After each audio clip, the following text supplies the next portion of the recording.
મીડિયાના માધ્યમથી આમ જનતાને વિનંતી કરવાની છે, કેમ કે સત્તાને તો કંઈ કહી શકાતું નથી. સત્તાધારીઓને અત્યારે સમય નથી, પદાધિકારીઓ પાસે ટાઈમ નથી. તો આપના માધ્યમથી માત્ર પ્રજાને કહેવાનું છે કે કેશોદની અંદર પહેલાં અંડરબ્રિજ થયા પહેલાં પૂર્વ બાજુના માણસોને તકલીફ હતી. હવે અંડરબ્રિજ ચાલુ થઈ ગયો તો આખા કેશોદને પ્રોબ્લેમ છે. અરે મિત્રો, શરમસીમા તો ત્યાં આવી ગઈ છે કે આવા ઉનાળામાં માત્ર 1000 લીટરની પાણીની ટાંકીનું પાણી વેસ્ટ જે હાથ ધોવાનું કે વાપરતા વધે છે, એ પાણી અત્યારે લીકેજ થઈ અને નીચે ખાબોચિયું ભરાતું હોય તો સમજ્યા, પણ આ તો અડધી નદી ચાલુ થઈ ગઈ છે. આ ક્યાંનો નહીં? અને પ્રજા આટલું બધું સહન કરશે? અને જુઓ તો અંડરબ્રિજ કરીને અત્યારે આ કેશોદ પૂર્વના માણસો તો અડધા તો 60% તો એમ જ ઘસાઈ ગયા છે. અને એમાંય આવા ઉનાળામાં અત્યારે કાંઈ નથી અને પાણી ટપકતું હોય તો કેટલું ખરાબ. બીજા નંબરમાં કોઈને પણ એવું હોય અને એને તમે સારા કપડાં પહેરાવી જોઈએ તો સારી વ્યક્તિ થઈ જાય, કેમ માની લેવું? એમ આવો રંગરોગાન કરી અને સારામાં સારું કરી નાખે દેખાવથી એનો કોઈ મતલબ નથી. આ કાયમીનું છે, કાયમી માટેનું ઘરેણું છે અને કાયમી ઉપયોગની વસ્તુ છે. એને થોડુંક પ્રજા સાથે સરકાર થોડું સંકલન કરીને કાંઈક પણ સારું કામ કરે એવી દરેક નાના માણસોની તો અપેક્ષા હોય. પણ અત્યારે તો સારા માણસો અને કેશોદનું ખબર નહીં કેવી તાસીર છે. સમજુ માણસો કાંઈ બોલતા નથી અને ડાયા માણસો બહાર નીકળતા નથી. તો પછી આમ જનતાનું થશે કોણ? બે બાજુ ચાલવાનો રસ્તો છે માત્ર 1.5 ફૂટનો છે અને એ પણ નથી.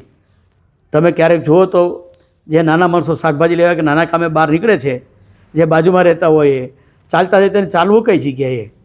અરે નીચે જે પાણી કાઢવા વેસ્ટ પાણી કાઢવાનું જે છે એ જાળી નીચે બેસી ગઈ છે 2 થી 3 ઇંચ જેટલી. કોઈ પણ વાહન નીકળે તો એવો ધડાકો બોલે છે કે જાણે વાહન તૂટી ગયું. અને ખાસ કરીને કેશોદ પૂર્વમાં મોટે ભાગે છકડો રિક્ષાવાળા રહેવાવાળા છે. તમે જ્યારે જાઓ ત્યારે 1 કલાક પછી એક રિક્ષાવાળો ત્યાં પડેલો જ હોય, કેમ કે એનો ચીપિયો ભાંગી ગયો હોય.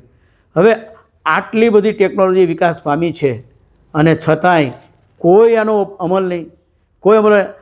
અને 11-12 મહિનાનું જે ટેન્ડર હતું અથવા તો જે કામ કરવાનું હતું એને બદલે 4 વર્ષથી હજી પૂરું થયું. એટલે મને લાગે હવે મહિનાને બદલે કદાચ વર્ષ હશે ત્યારે કંઈક મને લાગે છાપવામાં ભૂલ થઈ એવું લાગે છે. 11 મહિના નહીં હોય પણ 11 વર્ષનું કામ પૂરું થતું હશે એવું લાગે છે.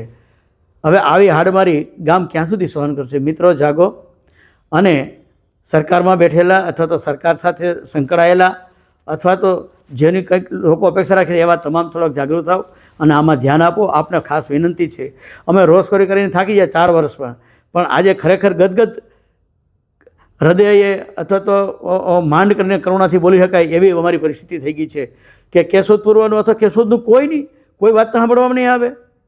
કંઈક તો ધ્યાન આપો ગુરુ, કંઈક ધ્યાન આપો. આ મીડિયાના માધ્યમથી આપને જાગૃત કરવા કે આપને બહેકાવવા માટે નથી વાત કરતા, પણ અમારી એક આ દુઃખની વાત છે કે હવે કોઈક તો તમે અમારી સામે જુઓ. આટલી બધી વિટંબણાઓ હોય, આટલી મુશ્કેલી હોય, છતાં કોઈ ફેરફાર નહીં, એટલી રજૂઆતો થાય. તો આ બાબતે ખાસ સરકાર ધ્યાન આપે, સરકારી માણસો ધ્યાન આપે, સરકારમાં ચૂંટાયેલા માણસો ધ્યાન આપે એવી અમારી ખાસ અરજ છે.